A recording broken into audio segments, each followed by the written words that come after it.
దేవుని పరిశుద్ధ నామానికి మహిమ కలుగును గాక. దినము ఒక ప్రత్యేకమైన వ్యక్తిని గురించి మనం నేర్చుకునే ముందు ఒక వచన భాగం చదువుకుందాము. 2 సమూయేలు గ్రంథం 17వ అధ్యాయంలో 23వ వచనం. అహీతోపేలు తాను చెప్పిన ఆలోచన జరగకపోవట చూచి గాడిదకు గంత గట్టి ఎక్కి తన ఊరనున్న తన ఇంటికి పోయి తన ఇల్లు చక్కబెట్టుకొని ఉరి పోసుకొని చనిపోయాను. జనులు అతని తండ్రి సమాధి అందు అతనిని పాతిపెట్టేది. ప్రార్థన చేస్తుంది. మహాగణుడ మహోన్నతుడ యొక్క ప్రత్యేకమైన సమయంలో నా ప్రభువా, మరి తండ్రి అహీతోపేలు అనే వ్యక్తి గురించి నాయన ధ్యానించుకొంచుండగా ప్రభువా, అటువంటి జీవితంలో ఉన్నామేమో ప్రభువా, మమ్మల్ని మార్చుకొని మమ్మల్ని మలుచుకొని నీ వాక్యాన్ని తండ్రి ప్రభువా ఎరిగి తండ్రి భద్రపరచుకొని మరి తండ్రి అటువంటి ఆవేశంతో కూడి ఆత్మహత్యలకు పాల్పడకుండా నాయన గొప్ప నీ నడిపింపుని మేము కలిగి జీవించలాగా కృప చూపించండి. యేసు నామములో అడిగి వేడుకుంటున్నాము తండ్రి, ఆమేన్. ఈరోజు మనం అహీతోపేలు అనే వ్యక్తి గురించి మనం వాక్యం ధ్యానం చేసుకుంటున్నాము. ఆయనకు బైబిల్లో ఒక ఫేమస్ వ్యక్తి కాదు, కానీ అతని ప్రవర్తన, అతని యొక్క మరి జీవితం ఎలా గడిచింది, ఎలా అంతమైపోయింది, ఏ విధంగా జీవించాడు, ఏ విధంగా నడిపించాడు ప్రజల్ని. తన ఒక మంత్రిగా ఉంటూ కూడా ఆ మంత్రి స్థానంలో ఉన్నవాడు మరి గొప్ప మరి పేరు కలిగి జీవించాలి, కానీ అతను అలా జీవించలేకపోయాడు. తను అనుకున్నది జరగలేదంట. అందు గురించి ఏం చేశాడంటే గాడిదకు గంత గట్టి తన ఇంటికి వెళ్ళి ఉరిపోసుకుని చనిపోయాడు. కేవలం తను అనుకున్న పని అవ్వలేదని చెప్పి ఉరిపోసుకుని చనిపోవడమే మార్గమా? లేదు, నేను అనుకున్న పని జరగలేదు కాబట్టి నేను మరో రీతిగా జీవించి మరో రీతిగా నా జీవితాన్ని మలచుకొని దేవుని సన్నిధిలో వేడుకొని ప్రార్థనాపూర్వకంగా జీవించాలి అని చెప్పి అనుకుంటున్నావా లేదా? ఎందుకంటే దేవుడు మాట్లాడే దేవుడు. మనకు ఒక పాట తెలుసు, మాట్లాడే దేవుడవు నీవు, మాట్లాడని రాయివి చెట్టువును కావు, మాట్లాడే దేవుడవు నీవు అని చెప్పి మనం పాట పాడుతున్నాం. కనుక అటువంటి మాట్లాడే దేవుడు మనతో మాట్లాడి ఆయన మనల్ని రక్షించగలరు. అనేకమైన ఇబ్బందుల్లో, అనేకమైన పరిచర్యలో, అనేకమైన రీతుల్లో దేవుడు మనకి సహాయపడతాడని తెలుసు. ఎందుకంటే మనం అనేకమైన మెసేజెస్ వింటున్నాం, అనేక మంది వాక్యం చెప్తే వింటున్నాం, అనేక సార్లు చర్చికి వెళ్తున్నాం, కానీ మనం అనుకున్న పని ఏదో అవ్వలేదని చెప్పి మన ఆవేశంతో మన ఆత్మవంచన చేసుకోలేక, సెల్ఫ్ డిసిప్లిన్ లేక ఏం చేస్తాడంటే ఆత్మహత్య చేస్తారని అనుకునే పద్ధతిలో ఈ అహీతోపేలు అనే వ్యక్తి ఏం చేశాడంటే మరణించడం జరిగింది. అతి దారుణంగా ఉరిపోసుకుని మరణించాడు. ఈ వ్యక్తి ఉరిపోసుకుని మరణించిన వ్యక్తి బైబిల్లో ఈ అహీతోపేలు ఒకడైతే కొత్త నిబంధనలో ఒక వ్యక్తిని చూస్తాం. ఆయన ఇస్కరియోతు యోధ. తను పొరపాటు చేశాడు, తను చేయకూడని పని చేశాడు, అక్రమంగా డబ్బు ఆర్జించాలనుకున్నాడు, కానీ అతను ఏం చేశాడంటే ఆత్మహత్య చేసుకున్నాడు. వీరి జీవితాలు ఆత్మహత్య చేసుకుని వాళ్ళు ఏమీ సాధించలేకపోయారు. ఆత్మహత్య అనేది బహు ఘోరమైన పాపం. కనుక ఆత్మహత్య చేసుకున్న వాళ్ళు పరలోకానికి వెళ్ళలేరు. వాళ్ళు ఎంత గొప్ప విశ్వాసులు. ఎందుకంటే ఆత్మహత్య అనేది అల్టిమేట్ కాదు. కనుక ఇక్కడ అహీతోపేలు ఏం చేశాడంట, తన ఇల్లు చక్కబెట్టుకుని ఉరిపోసుకుని చనిపోయాను. జనులు అతని తండ్రి సమాధి యందు. చూడండి, తాను చెప్పిన ఆలోచన జరగకపోవట, తను ఏదో ఆలోచన చెప్పాడు, ఆ ఆలోచన జరగలేదు, అందుకని ఉరిపోసుకుని చనిపోయాడంట. అంటే మనకున్న ఆలోచన నెరవేరకపోతేనో, లేకపోతే ఆలోచించకుండా జరగకపోతేనో ఆత్మహత్య చేసుకోవటం కాదు, కానీ ఒక ప్రత్యేకమైన రీతిలో మన ఆలోచన మార్చుకోవాలి. There is time to change the direction of way of thinking. So మనకున్న థాట్స్ ఏవైతే ఉన్నాయో వాటిని ఏం చేయాలంటే మనం ఆత్మహత్యకు దారి తీసుకునేలాగా కాకుండా, మరి ఈ అహీతోపేలు అనే వ్యక్తి గురించి చూద్దాం. ఇక్కడ చూడండి, ఇర్మియా గ్రంథకర్త 48వ అధ్యాయంలో ఒక వచనం చెప్తాడు. ఇర్మియా గ్రంథం 48లో ఏమంటాడంట, యెహోవా కార్యమును అశ్రద్ధగా చేయవాడు శాపగ్రస్తుడు అగును. ఇర్మియా గ్రంథం 48వ అధ్యాయంలో ఈ వచ్చిన భాగంలో చూడండి, యెహోవా కార్యమును అశ్రద్ధ చేయవాడు శాపగ్రస్తుడగును గాక. అంటే యెహోవా కార్యాన్ని నువ్వు నెగ్లెక్ట్ చేశావు, ఆయన కార్యాన్ని మనం చేయలేకపోతున్నాం, అశ్రద్ధ చేస్తున్నాం.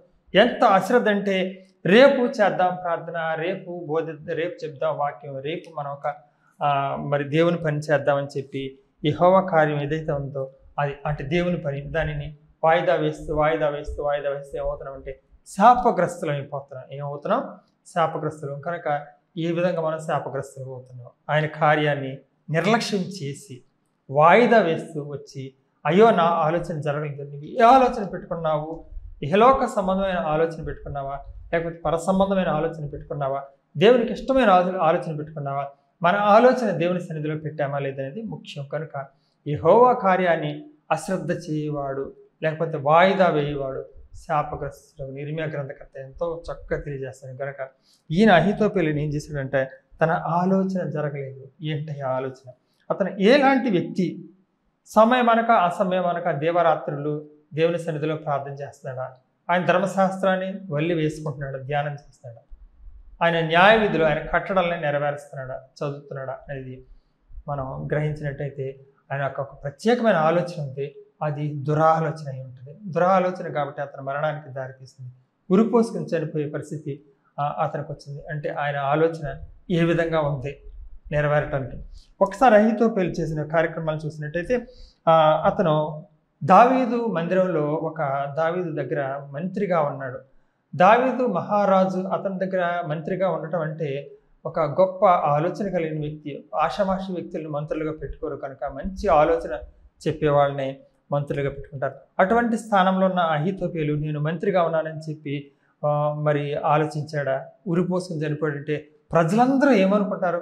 ఒక మంత్రిగా చేసిన వ్యక్తి ఎందుకు చనిపోయాడు, ఒక రాజుగారిని నడిపించగలిగిన వ్యక్తి ఎందుకు చనిపోయాడు? చూడండి ఇక్కడ ఏమవుతుందంటే అతను ఎలాంటి పనులు చేసేవాడంట 15వ అధ్యాయం సమూయేలు 2వ గ్రంథంలో 15వ అధ్యాయం 12వ వచనంలో ఇతని గురించి ఉండదు. చూడండి. మరియు బలి అర్పింపవలెనని ఉండి అబ్షాలోము గిలోనీయుడైన అహీతోపెలు అను దావీదు యొక్క మంత్రిని గిలో అను తన ఊరి నుండి పిలిపించి ఉండెను. అబ్షాలోము దగ్గర వచ్చిన జనము మరి ఎక్కువగా చేత కుట్ర బహుబలవాయను. ఇక్కడ బలి అర్పింపవలెనని ఎవరిని తీసుకొచ్చారంట? అబ్షాలోము కానీ దావీదు కానీ ఎవరిని పిలిచారు? గిలోనీయుడైన అహీతోపెలు. అంటే బలి అర్పించటానికి ఈ వ్యక్తి అయితే బాగుంటుంది, ఈ వ్యక్తి ద్వారా బలి అర్పణ చేయాలని చెప్పి ఒక రాజుగారు తన మంత్రి అయిన గిలోనీయుడైన అహీతోపెలుని తీసుకొచ్చాడంటే వాట్ ప్లేస్ హీ హ్యాస్. అహీతోపెలుకి ఏ విధమైన స్థానం ఉంది? ఒక మంచి స్థానం ఉంది. రాజుగారి రాజ్యంలో ఎంతోమంది వ్యక్తులు ఉన్నారు, ఎంతోమంది యాజకులు ఉన్నారు, ఎంతోమంది ఆలోచనకర్తలు ఉన్నారు, ఆ దావీదు మహారాజా కజిన్స్ ఉన్నారు, మరి ఎంతోమంది ఉన్నారు. వాళ్ళందరినీ వదిలిపెట్టి బలి అర్పించడానికి యోగ్యుడైన అహీతోపెలుని తీసుకొచ్చి గిలోనీయుడైన అహీతోపెలుని తీసుకొచ్చి ఆ బలి అర్పించడానికి ఈ వ్యక్తిని సెలెక్ట్ చేసుకున్నారంటే ఎంత గొప్ప స్థానం ఉంది. నీకు ఈరోజు సంఘంలో ఎంత గొప్ప స్థానం ఉంటుంది. నీ స్థానం ఒక ప్రార్థన చేయడానికి నిన్ను పిలుస్తున్నారా? పాస్టర్ గారు, అమ్మ నువ్వు ప్రార్థన చేయని ఫలానా వ్యక్తిని ఉద్దేశించి పిలుస్తున్నారా? ఏ స్థానంలో ఉన్నావు? నువ్వు వెనకబడిపోయి ఉన్నావు, నిన్ను పిలవట్లేదేమో. ఎందుకంటే నీ స్థానం, నీ ఆలోచన, నీ నడక మరి ఆ సంఘంలో ఇష్టలుగా ఉండకపోవచ్చు.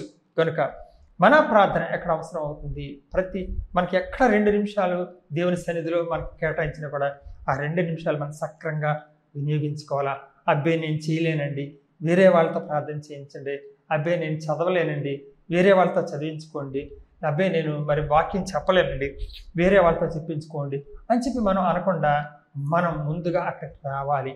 ఏ స్థానంలో ఉండాలంటే అహీతోపెలుని ఒక గొప్ప స్థానంలో ఉంచారు, ఒక బలి అర్పించే కాడ ఉంచారు. అంటే ఇప్పుడు నువ్వెక్కడ ఉన్నావు? బలి అర్పించే స్థానంలో ఉన్నావా?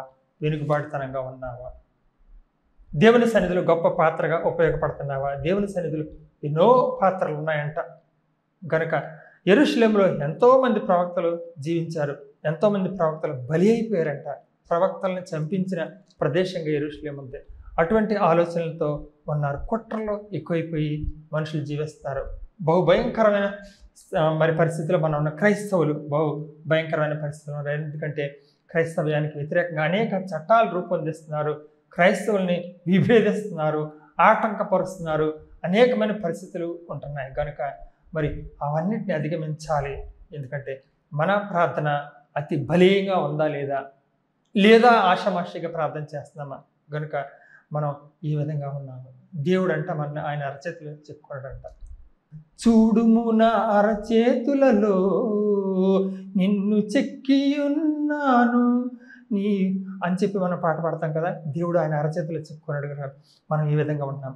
అహీతోపెలు ఆలోచనలు కుట్రలతో కూడిన ఆలోచనలతో ఉన్నాడు. ఇతను ఎంత భయంకరమైన ఆలోచనలతో ఉన్నాడంటే ఒక వచ్చిన భాగం చూసినట్టయితే ఇతని ఆలోచన చూడండి.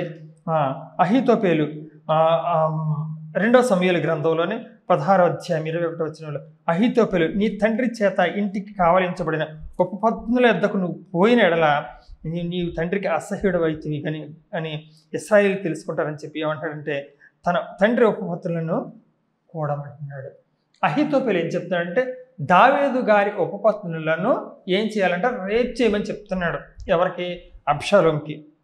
కుట్రలతో కూడిన ఆలోచనల్ని నేర్పిస్తున్నాడు. కనుక మరి ఈరోజు మనం ఏం చేయాలంట? అబ్షాలోముని నడిపించిన కుట్రపూరితమైన ఆలోచనతో ఉంటున్నాడు అహీతోపెలు. ఎందుకు ఈ విధంగా ఉంటున్నాడు? ఎవరైనా సరే నీ తండ్రి ఉపపత్నుల్ని నీవు రేప్ చేయి, లేకపోతే వాళ్ళతో శయనించు, వాళ్ళతో కూడు అని చెప్పి ఆలోచన ఇచ్చిన మరి అహీతోపెలు ఎంత భయంకరమైన ఆలోచించాడు. ఇలాంటి ఆలోచన ఇచ్చేవాడు ఏం చేస్తాడు? ఊరు పోసుకుని చనిపోయే పరిస్థితి వస్తుంది. ఎంత భయంకరమైన, ఎంత దారుణం అండి. తన తండ్రి ఉపపత్నులు అంటే తనకి ఏమవుతారు?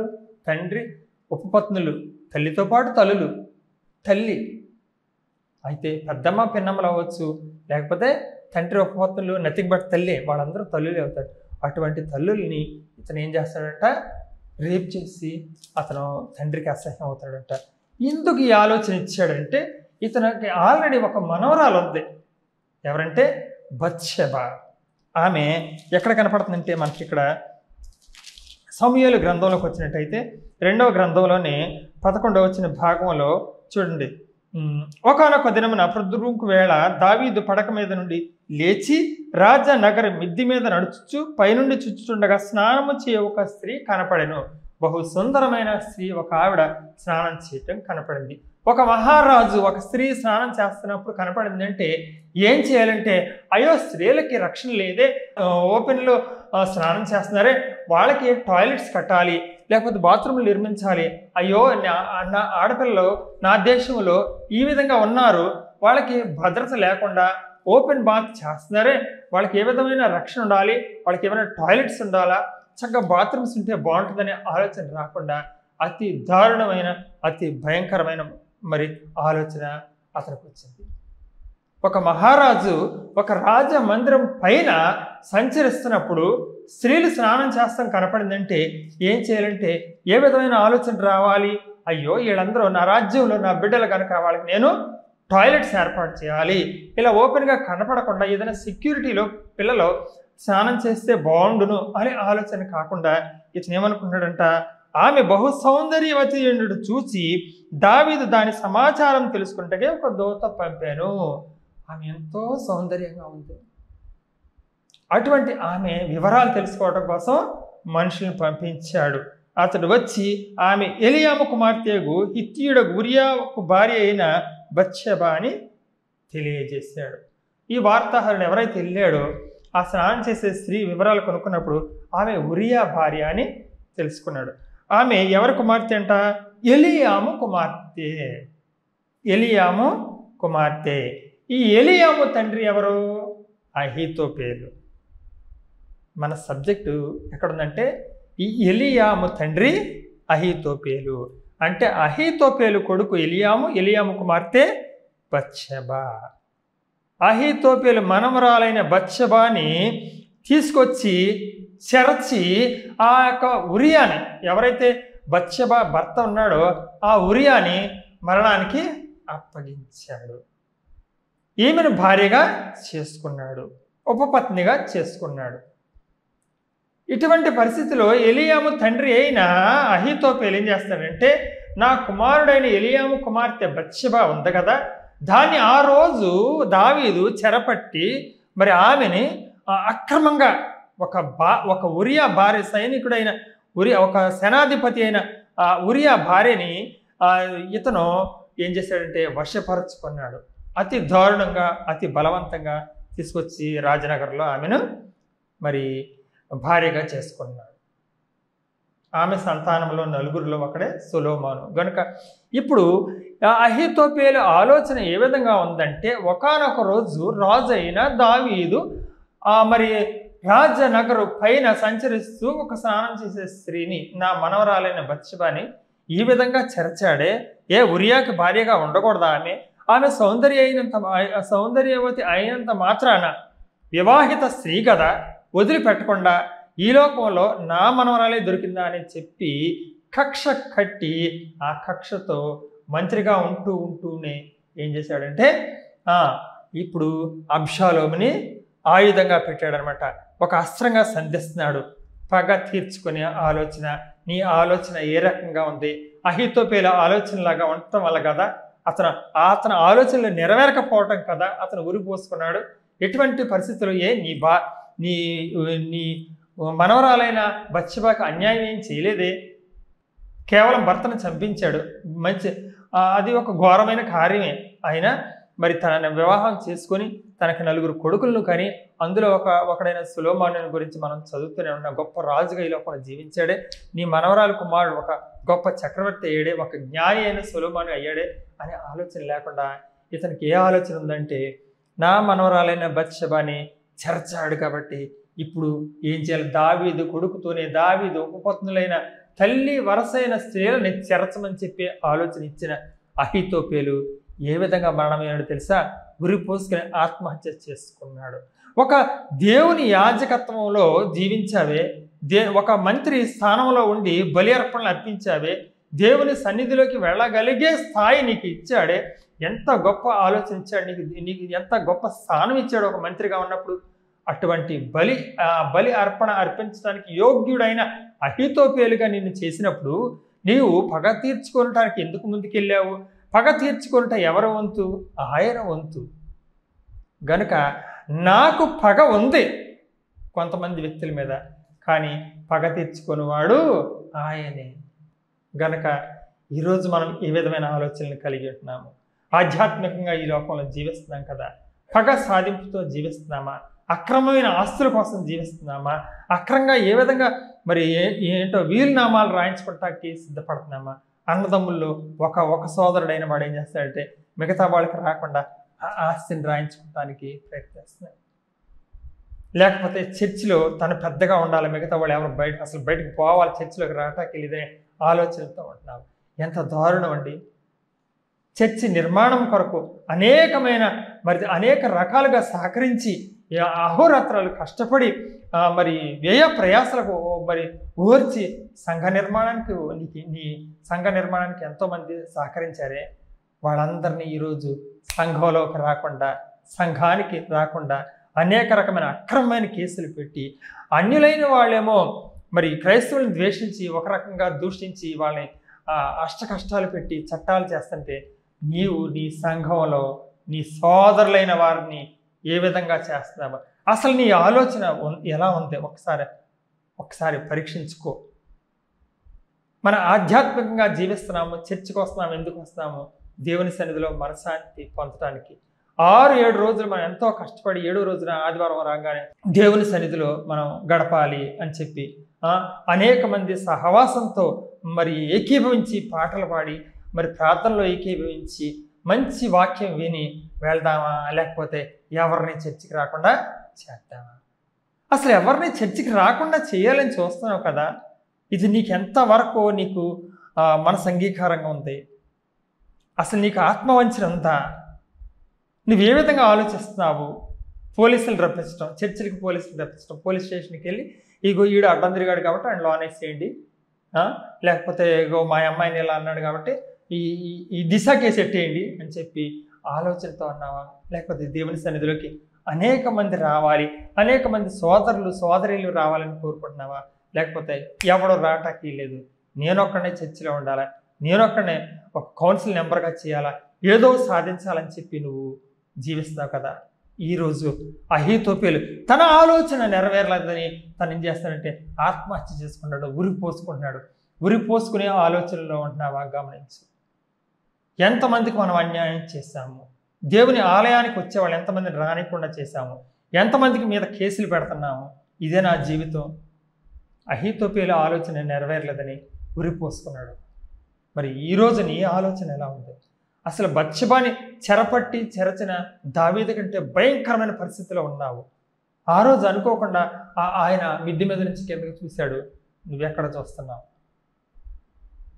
ఆ రోజు మరి లోతు భార్య ఏం చేసిందంటే ఆ యొక్క కుటుంబం అంతా వెళ్తూ మీరు వెనక్కి తిరగండి అని చెప్పి దూతలు చెప్పినప్పుడు ప్రత్యేకంగా వెనక్కి తిరిగిన లోతు భార్య ఏమైంది? ఉప్పు స్తంభం అయిపోయింది. అంటే ఉన్న పళంగానే చనిపోయింది. గనక ఈ లోకంలో వెనక్కి తిరిగిన లోతు భార్యలాగా ఉన్నావా? మిద్ది మీద నుంచి కిందకి చూసిన దావీదులాగా ఉన్నావా? లేకపోతే యేసయ్యలాగా పైకి చూస్తున్నావా? ఏమి నేర్చుకుంటున్నాం మనం? లోతు భార్యలాగా వెనక్కి చూస్తూ ఉంటున్నాం. దావీదు వలె కిందకు చూసి అనేకమైన ఆలోచన, భయంకరమైన ఆలోచనతో ఉంటున్నామా? లేకపోతే యేసయ్యలాగా పైకి చూస్తామా? ఎన్ని రకాల చూపులు ఈ లోకంలో ఉన్నాయి చూడండి. ఎన్ని రకాలైన ఆలోచనలు ఉన్నాయి. వెనక్కి తిరిగి చూసిన ఆవిడ లోతు భార్య. మిద్ది మీద నుంచి మేడ మీద నుంచి కిందకు చూసి మరి వ్యభిచారించిన దావీదు మహారాజు. మరి ఆకాశం వైపు కన్నులెత్తి నాకెక్కడి నుంచి సహాయం వస్తుంది అని చెప్పి ఆకాశం వైపు కన్నులెత్తి యేసయ్య ప్రార్థన చేసినట్టు మనం బైబిల్లో చూస్తాం. కనుక ఆయన ఒక కొండ మీదకి వెళ్ళి ప్రార్థన చేస్తాడు. నువ్వు ఏ కొండ మీదకి వెళ్తున్నావు? ఏ కొండ మీదకి వెళ్తావు? మూతలిప్పే కార్యక్రమాల్లో ఉంటున్నావు. నీ ఆలోచనలంతా ఎప్పుడు చర్చ అయిపోద్దా? ఇప్పుడు మనం మందు తాగడం. అసలు కొంతమంది అయితే మందు తాగే చర్చకు వస్తున్నారు. ఏంటంటే ఇది కల్చర్. ఆదివారం పొద్దున్నే తాగేస్తారండి. ఎలా తాగుతారో చర్చకు వచ్చేస్తారు. అక్కడ పోరాటం, పెద్ద పెద్ద కేకలు, గొడవలు. మన నోరు విప్పితే మందు వాసన, మన నోరు విప్పితే సిగరెట్ వాసన, వేరే ఆలోచనే లేదు. ఏ విధమైన ఆలోచనలతో ఉంటున్నాము? మందు ఆలోచనలతో ఉంటున్నాము. మందు పోయించి అనేక మందిని సేకరించి అక్కడ కూర్చోబెట్టి మందు పోయించి సంఘంలో మీరు దెబ్బలాడండి, నేను రాను కానీ నేను వెనకాలంటాను, మీరు ముందుకెళ్ళండి అని చెప్పి ఎంతమందిని మనం ముందుకి పురుకొలుపుతున్నాము. చెడ్డ ఆలోచనలతో పోలీస్ స్టేషన్లు పంపుతూ క్రైస్తవులే ఈరోజు పోలీస్ స్టేషన్కి వెళ్ళి సంఘస్థుల మీద కేసులు పెట్టే పరిస్థితిలో ఉన్నారు. ఎంత దారుణం అండి! నిన్ను వల్ల నీ పొరుగు వారిని ప్రేమించమన్నది దేవుడు ఇందుకేనా? ఎన్ని ఆజ్ఞలు ఉన్నాయి, ఎన్ని ఆజ్ఞలు మనం నెరవేరుస్తున్నాం. అసలు బైబిల్ గ్రంథం ఏం చేస్తుందంటే మద్యపానం చేసేవాడు, మందు తాగేవాడు అంట సంఘ పెద్దగా పనికిరాడని చెప్తుంది. గమనించుకో ఒకసారి. తాగేసి చర్చికి రావడం ఎంతవరకు కరెక్ట్ అండి? అహీతోపేలు ఆయన ఆలోచన నెరవేరలేదు. ఆయన ఆలోచన నెరవేరలేదని ఏం చేశాడు? ఉరిపోసుకుని చనిపోయాడు. కేవలం ఉరిపోసుకుని చనిపోవటం, ఆత్మహత్య చేసుకోవటం సమాధానం కాదండి. అలాగైతే ఈ లోకంలో ఎవరూ మిగలరండి. ఎన్ని రకాల ఆత్మహత్యలు జరగాలి. కాబట్టి ఇతను మనం ఏం చేయాలంటే అహీతోపేలు ఆలోచన నాకు ఉండకూడదు, నాకు ఒక ప్రత్యేకమైన ఆలోచన ఉండాలి. అందుకే ఆయన గురించి బైబిల్ గ్రంథాలు ఎక్కువ ఇవ్వబడలేదు. ఈరోజు ఎంతమంది పేర్లు జీవగ్రంథాలు ఉన్నాయి, మన పేరు జీవగ్రంథంలోకి వస్తుందా లేదనేది మనల్ని మనం పరీక్షించుకుంటే కనుక ఆయన మన ఆలోచనలు నెరవేరుస్తాడు. మన ప్రార్థనాపూర్వకంగా బలపడాలని కోరుకున్న దేవుడి కొద్ది మాటలు దీవించిన గాక. ప్రార్థన చేసుకుందాం. తల్లవచ్చు. మహాగుండ మహోన్నతుడ, మరి తండ్రి ఈ దినం వరకునైనా మరి తండ్రి మీరు చూపిన కృపను బట్టి స్తోత్రాలు తండ్రి. ప్రభావ మంచి వాక్య ధ్యానాన్ని చేసుకోవడానికి మీరు చూపిన కృపను బట్టి స్తోత్రాలు తండ్రి. మంచి ఆలోచనలు లేకుండా దుర్మార్గమైపోయిన ఆలోచనలతో తండ్రి ప్రభావ ఉరిపోసుకుని చనిపోయే పరిస్థితులు మా పొద్దునైనా తండ్రి మీరు మాత్రం నడిపించండి తండ్రి. మా కుటుంబాలను దీవించండి. వాక్యంలో వినడానికి మరి తండ్రి మరి ఏకీవించిన బిడ్డలు దీవించండి. నా ప్రార్థనలు ఏకీవించిన ప్రతి బిడ్డను మీరు తాకి స్వస్థపరచమని యేసయ్య పరిశుద్ధ నామములో మిక్కిలి అడిగి వేడుకొంచుకుంటున్నాము తండ్రి.